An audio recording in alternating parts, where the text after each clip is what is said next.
지난주에 여러분 나눈 말씀을 기억하실 겁니다. 지난주에 우리가 하나님께서는 예배하는 자를 찾으신다라는 말씀을 나누었죠. 그리고 하나님께 예배하는 자는 영과 진리로 예배드려야 한다라는 말씀을 나누었습니다. 제가 그 말씀을 나눈 뒤에 한 주간 지내면서 오늘 본문의 말씀이 떠올랐어요.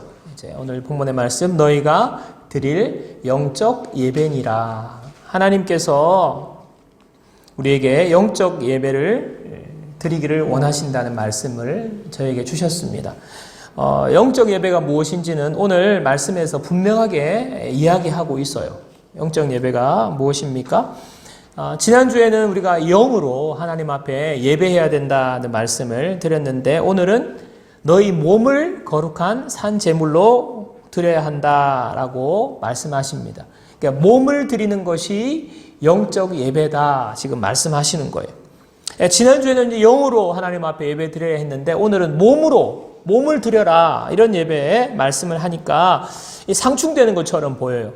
우리의 마음으로, 우리의 마음, 심령으로, 영으로 하나님 앞에 예배하라고 했는데 또 몸을 드리라고 예배하는 것이라고, 이것이 영적 예배라고 하니까 좀 이게 어떤 의미일지 오늘 말씀을 통해서 우리가 살펴보기를 원합니다. 너희 몸을 거룩한 산제물로 드려라. 이 말씀은 오늘 로마서의 구성을 보면요, 12장에 와서 하나님께서 하시는 명령인데 이게 결론적으로 주시는 말씀입니다. 무엇의 결론입니까? 오늘 12장 1절 한 번 더 읽겠습니다. 그러므로 형제들아, 내가 하나님의 모든 자비하심으로 너희를 권하노니 너희 몸을 하나님이 기뻐하시는 거룩한 산제물로 드리라. 이런 너희가 드릴 영적 예배니라. 12장 1절에 그러므로라는 접속사로 시작됩니다. 이 그러므로라는 말은 앞 내용이 뒷 내용의 근거나 원인이 될 때에 이 그러므로라는 접속사를 사용하는데요.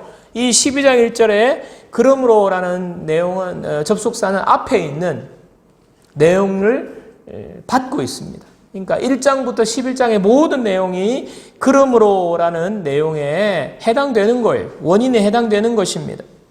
1장부터 11장까지의 내용은 뭐냐면 간단히 말씀드리면 하나님께서 우리를 구원하신 놀라운 복음에 대한 이야기를 11장에 걸쳐서 하고 있어요. 여러분 로마서를 쭉 읽어보시면 예수님 믿기 전에 죄인인 우리의 상태가 얼마나 비참했는지를 상세하게 말하고 있습니다. 죄인들이 어떤 행동을 하고 죄인의 모습이 어떠한지, 그리고 그런 행동에 빠져있는 죄인들이 어떤 상태에 있는지를 쭉 설명을 해요. 그리고 난 다음에 또 하나님께서 그런 죄인인 우리를 구원하시려고 하나님께서 언제부터 어떻게 계획을 해 오셨는지를 또 상세히 설명하고 있습니다. 아브라함 때부터 주님이 하나님께서 계획하셨다는 이야기를 하고 있어요. 그리고 난 다음에 예수님을 이 땅에 보내셔서 예수님을 통해서 어떻게 그러면 예수님의 십자가의 죽음이 우리의 죄를 씻는 것과 어떤 관계가 있는지, 도대체 그게 무슨 의미가 있는지를 상세하게 설명을 해오는 내용이 11장까지의 내용입니다. 복음에 대한 내용이에요. 그리고 12장에 와서 그러므로 이제 결론을 말하겠다는 거예요. 죄인인 너희가 오직 하나님의 은혜로 예수님의 십자가의 그 보혈로 죄 씻음 받고 하나님의 자녀가 되었다. 그러므로 이제 뭐 하라? 너희 몸을 하나님이 기뻐하시는 거룩한 산제물로 드리라는 것입니다. 여러분, 산제물, 모순되는 두 단어가 함께 붙어 있어요. 여러분, 제물은 죽은 것입니다. 짐승을 잡아서 죽여서 제물로 드리거든요. 짐승을 잡아서 드리는, 하나님 앞에 드리는 제사는 두 가지 의미가 있어요. 첫 번째 하나는 뭐냐 하면 내 죄를 짐승을 데리고 와서 짐승에게 안수를 해요. 이게 무엇입니까? 내 죄를 짐승에게 지금 다 옮기는 거예요.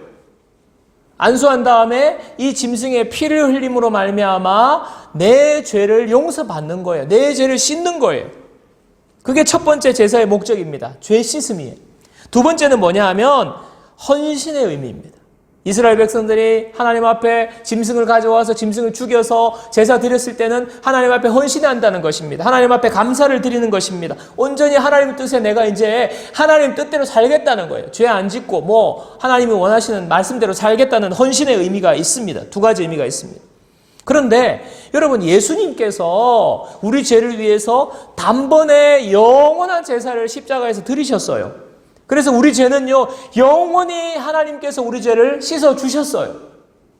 자, 그러면 우리가 산제물로 하나님 앞에 우리 몸을 드리는, 산제물로 드리는 제사는 무엇입니까? 바로 감사와 헌신의 제사를 드리는 거예요. 우리 몸을 드리는 제사는 감사와 헌신입니다.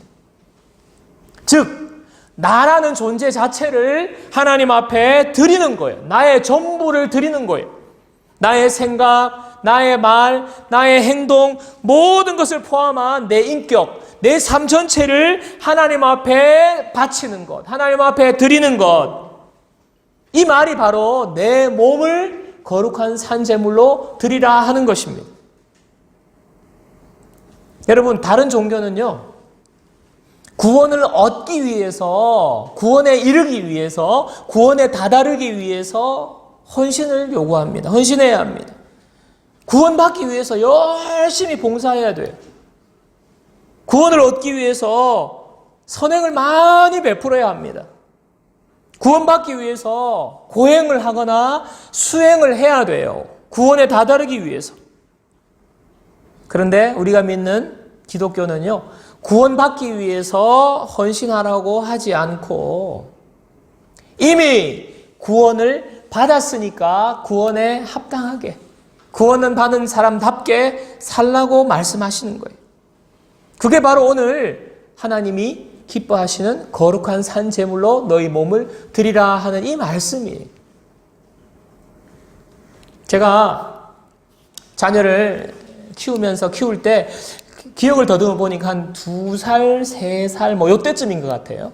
요때쯤에 이제 아이가 이제 걷기 시작하고 말도 조금씩 하기 시작하고 아이들이 이제 아이가 사리분별을 조금 하지 않습니까? 이제 가장 귀여울 때가 그때인 것 같은데, 그때 제가 사소한 건데 굉장히 기뻤던 게 기억에 떠올랐어요. 그게 뭐냐 하면 제가 자녀에게 무언가를 주었을 때입니다. 제가 과자를 자녀에게 줬는데 이 아이가 그걸 받아가지고 너무 좋아하는 거예요. 그리고 먹다가 그 조그마한 고사리 손으로 아빠도 먹어. 네. 이렇게 줄 때 그때 기분이 너무 좋았던 기억이 있어요.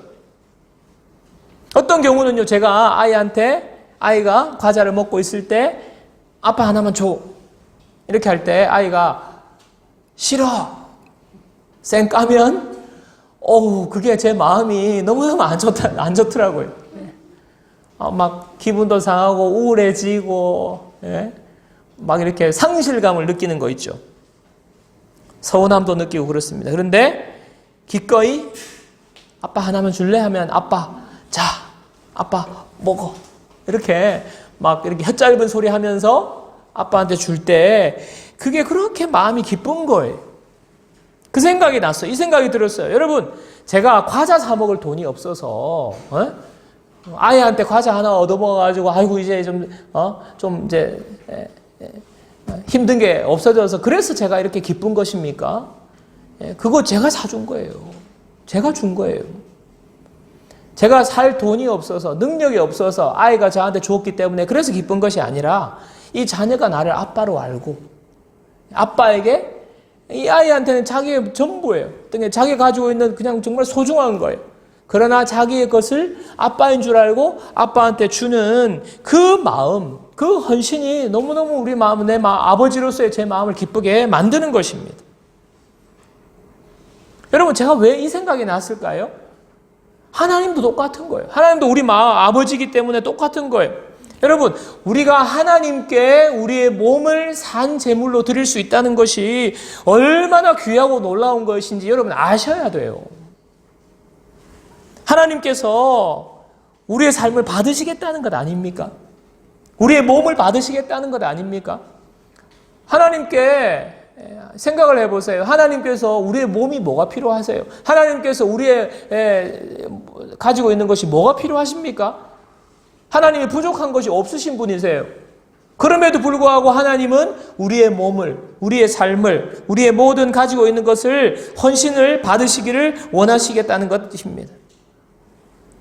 마치 제가 아빠에게 자녀가 건넬 때 그 기쁨을 하나님도 누리시기를 원하시는 거예요. 하나님께서는 우리가 드리는 그냥 헌신을 기쁘게 받으시는 거예요. 그 마음을 기쁘시게 받으시는 거예요. 하나님께서는 우리의 몸을 기쁘시게 받으시면서 그것을 통하여서 하나님은 일하시는 것입니다. 하나님은 우리의 동역자로 삼으시는 거예요. 여러분 이 사실을 아셔야 돼요. 그래서 여러분 우리가 함께 모여서 드리는 회중 예배, 영과 진리로 하나님께 초점을 맞추고 집중해서 드리는 예배도 중요하지만 그것과 동시에 우리의 삶을 드리는, 우리의 몸을 드리는 예배 우리가 잘 드려야 하는 것입니다. 하나님께서 그걸 기쁘게 받으시기 때문에 그렇습니다. 유진 피터슨이라는 우리 영성신학자가 있습니다. 이분이 성경을 한 구절, 창세기 1장 1절부터 한 구절 묵상을 해서 그 말씀을 당신의 언어로, 당신이 깨달은 언어로 성경을 쭉 다 번역을 했어요. 메시지 성경이라고 있습니다. 그 성경에 로마서 12장 1절을 함께 보면요. 그러므로 나는 이제 여러분이 이렇게 살기를 바랍니다. 하나님께서 여러분을 도우실 것입니다. 여러분의 매일의 삶, 일상의 삶, 자고, 먹고, 일하고, 노는 모든 삶을 하나님께 헌물로 드리십시오. 하나님께서 여러분을 위해 하시는 일을 받아들이는 것이 바로 여러분이 그분을 위해 할 수 있는 최선의 일입니다. 여러분 오늘 이 말씀은 너희 몸을 하나님이 기뻐하시는 거룩한 산제물로 드리라. 어떻게 표현을 했습니까? 여러분의 매일의 삶, 일상의 삶, 자고, 먹고, 일하고, 노는 모든 삶을 하나님께 헌물로 드리십시오. 이렇게 번역을 했어요. 자, 모든 삶이, 나의 24시간의 모든 삶이 하나님께 드리는 예배라는 거예요. 여러분, 오늘 주일날 이 자리에 와서 1시간 예배 드리는 것만이 예배가 아니라 우리가 먹고, 마시고, 노는 것까지 이 모든 것이 하나님 앞에 드리는 예배라는 거예요. 자, 이런 맥락에서 오늘 말씀을 통해서 그러면 우리의 예배가 어떤 예배가 되어야 되는지, 우리의 일상의 삶의 예배가 어떤 예배가 되어야 되는지 두 가지 원칙을 제가 나누기를 원합니다. 첫 번째는요, 이 세대를 본받지 말라입니다. 여러분 12장 2절에 너희는 이 세대를 본받지 말고, 다른 말로 하면 거룩을 지키며 살라 하는 거예요. 하나님께서 거룩을 지키며 사는 우리의 삶을 예배로 기쁘게 받으신다는 거예요. 디모데후서 3장 1절에서 4절을 보면 말세의 때를 설명하고 있는 말씀이 있습니다. 한번 보십시오. 디모데후서 3장 1절에서 4절입니다. 너는 이것을 알라. 말세에 고통하는 때가 이르러 사람들이, 자, 잘 보세요. 자기를 사랑하며 돈을 사랑하며 자랑하며 교만하며 비방하며 부모를 거역하며 감사하지 아니하며 거룩하지 아니하며 무정하며 원통함을 풀지 아니하며 모함하며 절제하지 못하며 사나우며 선한 것을 좋아하지 아니하며 배신하며 조급하며 자만하며 쾌락을 사랑하기를 하나님 사랑하는 것보다 더하며. 말세에 나타나는 모습이라는 거예요.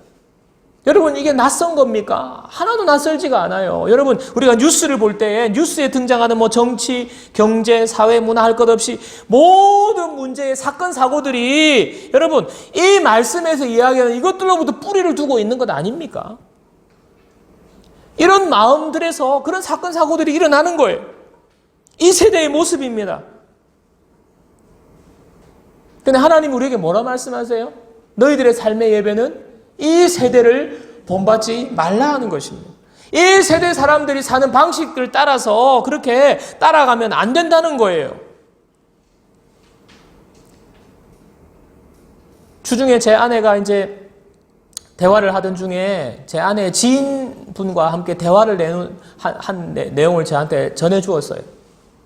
뭔 내용이냐, 뭐 여러 가지 이야기를 했는데 그 중에 하나가 자기 그 지인분의 아들이 대학생인데 이제 군대 입대를 앞두고 있다는 거예요.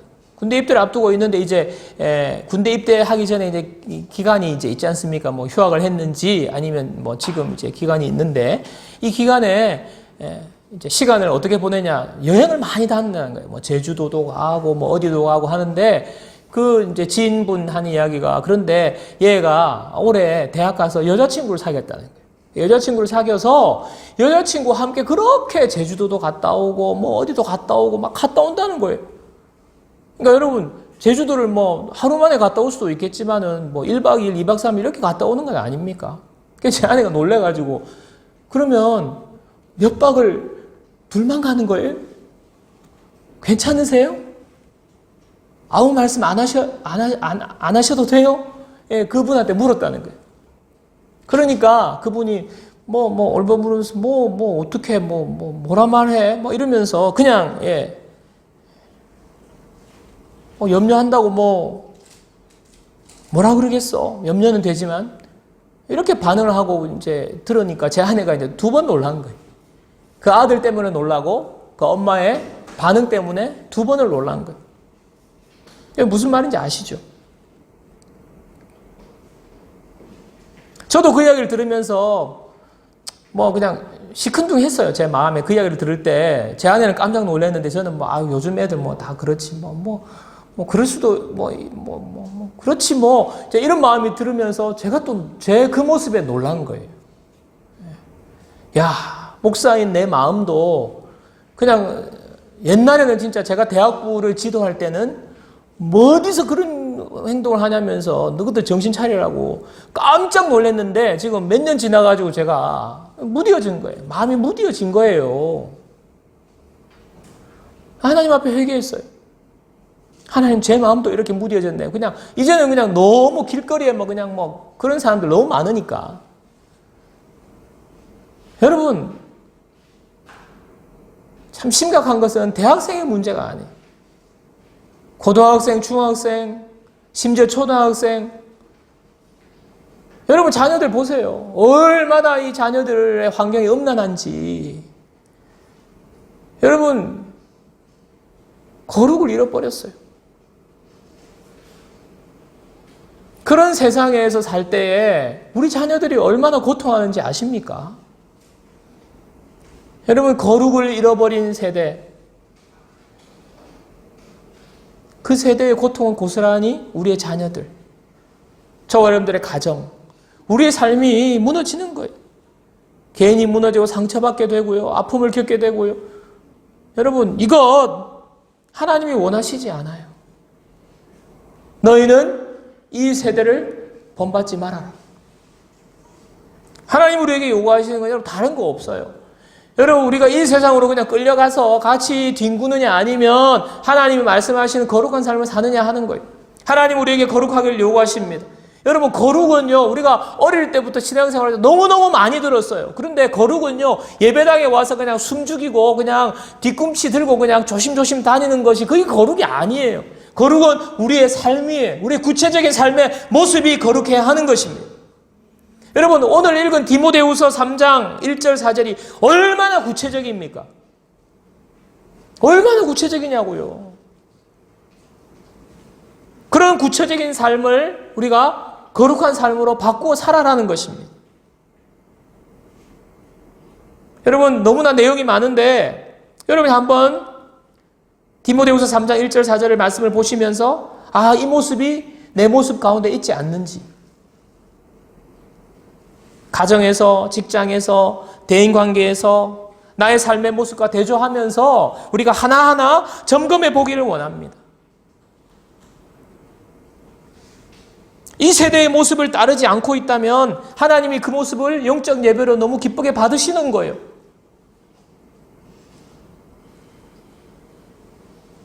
하나님이 기뻐하시고 우리를 도우실 것입니다. 반대로 이 세상의 모습 그냥 그대로 흘러가는데 남들도 다 그렇게 하는데 다른 집도 다 그렇게 하는데 왠지 내가 이렇게 하면 내가 손해볼 것 같아서 세상의 모습과 같이 똑같이 그렇게 섞여서 뒹굴고 살고 있다면 그것은요 하나님이 우리의 삶을 기쁘게 받으시는 예배가 안 되는 거예요. 여러분, 하나님이 기쁘시지 않는데, 하나님이 우리의 삶을 기쁘게 받으시지 않는데 내 삶에 기쁨이 나타날 거라고 여러분 그렇게 생각하면 여러분 큰 오산이에요. 하나님이 기뻐하시는 일을 해야 우리가 우리 삶에 기쁨이 넘치고요. 하나님 중심으로 우리가 살아야 하나님께서 우리에게 복을 주시는 거예요. 내가 일상에서 내 생각과 입술과 내 행동 하나하나가 일상에서 이 세대를 따르지 않고 거룩한 삶을 살 때에 하나님께 드리는 거룩한 영적 예배가 되는 거예요. 저는 우리 모두가 우리의 삶이 자는 것도 먹는 것도 누구랑 어떻게 지내는 것도 모든 것이 하나님이 기뻐하시는 거룩한 산재물 되기를 주님의 이름으로 축원합니다. 여러분, 우리가 결단하기 원해요. 주님, 내가 거룩한 삶을 살겠습니다. 거룩에 힘쓰겠습니다. 내 모습 가운데, 내 생각한 가운데, 내 말 가운데 거룩하지 않는 모습은 내가 다 버리겠습니다. 이런 결단이 저와 여러분들의 있기를 주님의 이름으로 축원합니다. 두 번째는요, 오직 마음을 새롭게 함으로 변화받으라 하는 것입니다. 오직 마음을 새롭게 함으로 변화를 받으라. 다른 말로 하면 하나님의 뜻을 이루는 삶을 실천하라입니다. 하나님의 뜻을 이루는 삶을 실천하라입니다.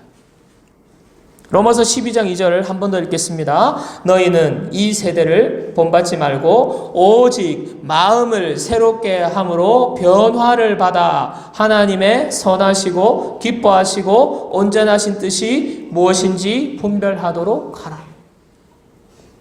오직 마음을 새롭게 함으로 변화받으래요.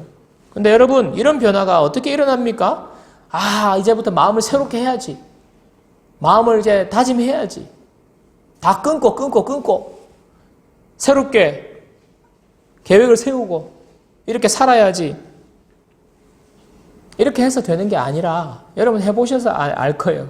내 결심으로 되는 게 아니라 마음이 새로워지고 변화가 일어나는 것은, 여러분 잘 들으세요.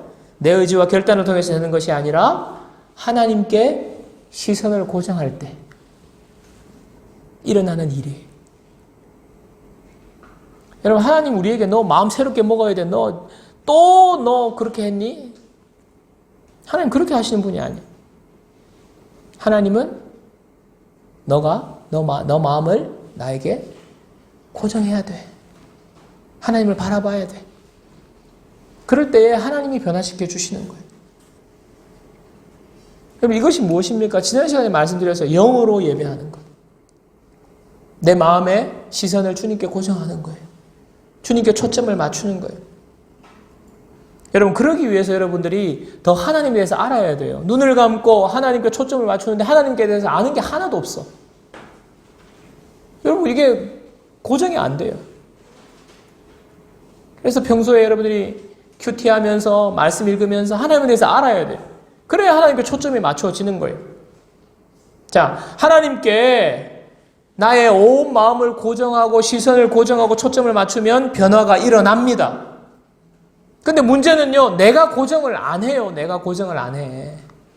내가 초점을 맞추기 싫은 거예요. 내가 변화되기 싫은 거예요. 여러분, 내 마음에 그 육신의 그 욕망이 이렇게 힘이 센 거예요.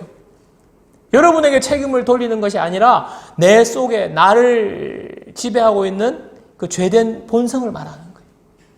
그래서 우리가 초점이 잘 안 맞춰지고 고정이 잘 안 돼요.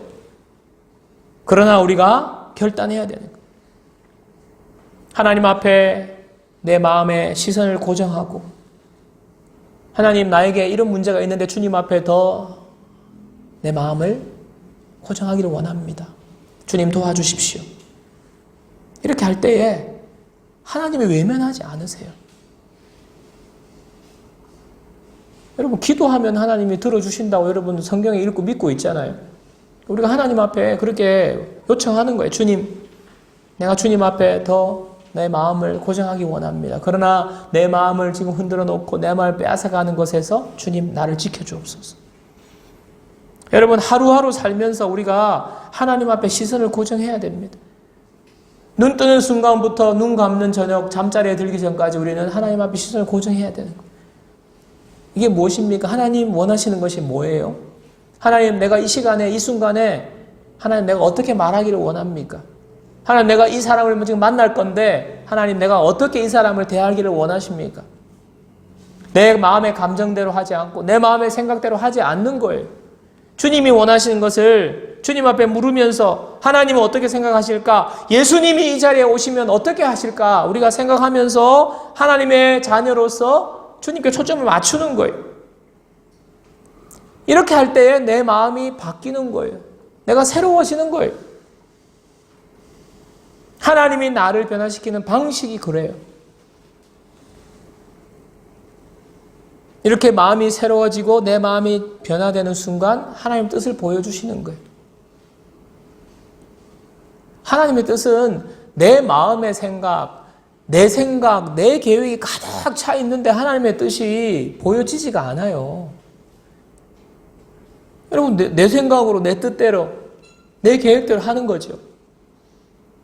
그러나 내 마음이 변화가 될 때, 주님이 원하시는 것이 무엇인지 내 마음이 고정될 때, 그때 하나님의 뜻이 보이는 거예요. 하나님의 뜻을 알려주시는 거예요.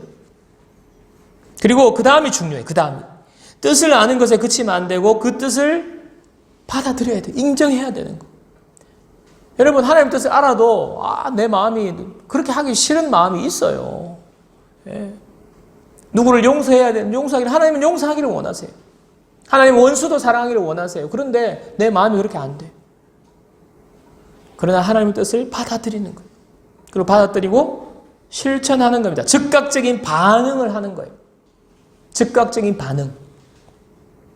자, 하나님 받으시는 우리의 삶의 예배는 뭐예요? 하나님께 시선 고정, 그리고 하나님이 우리의 마음을 새롭게 하고 변화시켜 주시고, 그리고 하나님의 뜻을 알게 되고 그 다음에 그것을 받아들이면서 즉각 순종하는 이 삶의 패턴을 사는 것, 이것이 바로 하나님이 우리의 몸을 받으시는 예배예요. 저는 날마다 교회를 위해서 기도할 때 하나님 우리 교회는 어떤 교회 되어야 돼요? 하나님께서 우리 교회를 이곳에 세우신 하나님의 뜻이 뭐예요? 매일 고민하며 묻습니다. 저의 꿈과 저의 기도의 비전은요, 하나님 몇 명 이거 아니에요. 하나님이 원하시는 게 그거 아니잖아요. 하나님, 우리 교회가 넘치는 교회가, 하나님 이곳에서 하나님 뭘 해야 됩니까? 하나님 왜 많고 많은 교회가 지금 너무너무 많은데 왜 하나님이 교회를 이곳에 세우셨습니까? 이건 날마다 기도하는 거예요. 여러분 기도하셔야 돼요. 여러분이 넘치는 교회잖아요. 하나님, 내가 여기서 뭘 해야 됩니까? 하나님 원하시는 것이 무엇입니까? 그래서 우리 모두가 하나님의 뜻을 한 마음으로 알고 나아가기를 저는 원합니다. 여러분, 코로나 이후에 지금 너무 많은 것이 변했어요. 이 변화된 환경에서 그러면 교회가 무엇을 해야 될지 고민해야 합니다. 제가 이번 주에 책을 읽다가 한 교회 이야기, 코로나 이후에 한국 교회, 이런 주제의 글을 읽다가 한 교회를 제가 보고는 참 마음이 따뜻해지고 도전을 받았어요.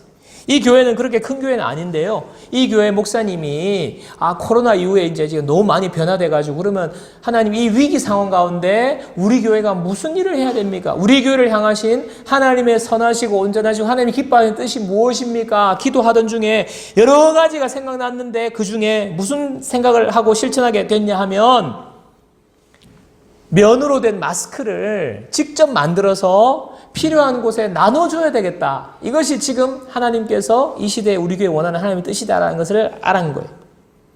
그래서 성도들에게 이건 나누었어요. 이 뜻을 나누었어요. 그러니까 성도들이 함께 참여했습니다. 또 이 교회의 이 취지를 알고 주변에 있는 이웃들도 참여를 하고요. 헌금으로 참여하고 기부금으로 참여하고 재정이 모였어요. 그리고 이분들이 어떤 곳에 필요한지 또 수소문을 해보니까 시각장애인들. 시각장애인들은 이게 앞이 잘 안 보이니까 그 당시에 왜 공적 마스크 구매하고 할 때 너무너무 어렵다는 거예요. 시각장애인들이 그걸 찾아가기도 어렵고. 시각장애인들 협회. 그리고 그 지역에 아마 그 외국인 노동자들이 많았나 봐요. 그런데 제대로 된 노동자도 있지만 불법 체류하는 외국인 노동자가 많대요. 왜냐하면 외국인 수급 때문에 어쩔 수 없이 이렇게 두고 있는 상황입니다. 근데 이 불법 외국인들은요, 발각이 되면 추방이 되니까 검사도 잘 안 받고, 그래서 왜 국가에서 그랬잖아요. 이제 추방 안 할 테니까 일단은 증상이 있으면 검사 받으라. 그럴 정도로 이야기했잖아요. 그래서 그런 사람들은 뭐 이제 마스크를 구입할 수가 없어요. 근데 그런 사람들이 감염이 되면 어떻게 됩니까? 추적도 안 되는 거예요. 그러니까 막 온 동네방네 다니면 다 퍼뜨려지는 이런 어려움이 있는 것 아닙니까? 그래서 이분이 시각장애인들 그리고 불법 외국인 체류자들에게 마스크를 만들어 나눠줘야 되겠다. 이게 이 시대의 위기를 극복하기 위한 하나님의 뜻이다라는 것을 캐치하고 그 일을 위해서 준비를 한 거예요. 그래서 온 성도들이 그러니까 이게 물량이 상당하고 면 수제 마스크를 만드는 게 그렇게 힘든 일인 줄을 그때 알았대요. 만들어 보니까 마스크 한 장 만들기가. 막 밤을 새서 막 바늘에 찔려가면서 막 그렇게 만들어서 나눠줬다는 거예요. 근데 나눠주니까 놀라운 일들이 일어나는 거예요. 감사의 반응도 있고요. 또 주변 사람들의 호응도 좋고요. 이웃에서 그 지역에 이제 뭐 공단 지역이 있고 이러니까 주변에 예수님 안 믿는 사람들이 이 사실을 알고 그렇냐고 하면서 자기들도 돕겠다고 그러고 그냥 교회의 존재감이 그냥 그 지역에 막 드러나는 거예요. 좋은 소문이 나게 되고 교회가 칭찬을 듣게 되고 오히려 불신자들도 선한 일에 동참하게 만드는 이 교회가 세상을 리더해 나가는 이런 일이 일어나는 거예요. 여러분, 제가 이 이야기를 듣고 우리 교회도 면 마스크 만들자 이야기 하려고 하는 거 아닙니다. 하나님께서 우리에게 원하시는 이 시대에 하나님의 뜻이 있다는 거예요. 하나님의 선하시고 기뻐하시고 온전하신 뜻이 있다는 거예요. 그 뜻을 알고 그 뜻을 인정하고 즉각 순종할 수 있는, 그래서 우리는 하나님의 움직이는 교회가 되어야 되는 거예요. 하나님 말씀하시면 하나님 뜻이라면 제 까닥 움직이는 교회가 되어야 되는 거예요. 여러분, 많은 교회들이 코로나가 오니까요, 교회가 가만히 있거나 아니면 교회가 더 방어막을 치거나 그 교회 그냥 유지하는 데만 급급해가지고 교회가 그냥 얼마나 그냥 막 이렇게 사람 숫자 줄어들까봐, 헌금 줄어들까봐. 그게 하나님의 뜻일까? 제가 이 교회 얘기를 들으면서 제 마음이 다시 뜨거워지면서 우리 교회가 하나님이 기뻐하시는 하나님의 뜻에 바로 반응할 수 있는, 그래서 날마다 우리는 하나님의 뜻을 묻는 교회가 되어야 되겠죠. 그래야 빨리 반응할 수 있으니까. 평소에 하나님 뜻에 아무 관심이 없는 교회가 어떻게 여러분 하나님의 선하시고 기뻐하시고 온전하신 뜻을 알 수 있겠어요. 그래서 하나님이 기뻐하시는 뜻을 실천하는 교회, 그 삶을 하나님이 기쁘게 예배로 받으신다. 여러분, 우리가 모여서 예배드리는 건 너무 중요하지만 오늘 말씀을 정리해 보면 우리의 삶이 하나님이 기쁘게 받으시는 거룩한 예배가 되는 거예요. 여러분, 거룩에 힘쓰시기를 주님의 이름으로 축원합니다. 하나님 앞에 여러분의 삶을 드리세요. 거룩한 삶으로 드리세요. 하나님 받으시고 하나님 여러분들을 사용하실 거예요. 그리고 두 번째, 하나님의 선하신 뜻이 무엇인지 깨닫고 그 뜻을 실천하는 즉각적인 실천, 그 실천의 예배가 우리가 드리는 거룩한 영적 예배가 되기를 주님의 이름으로 축원합니다.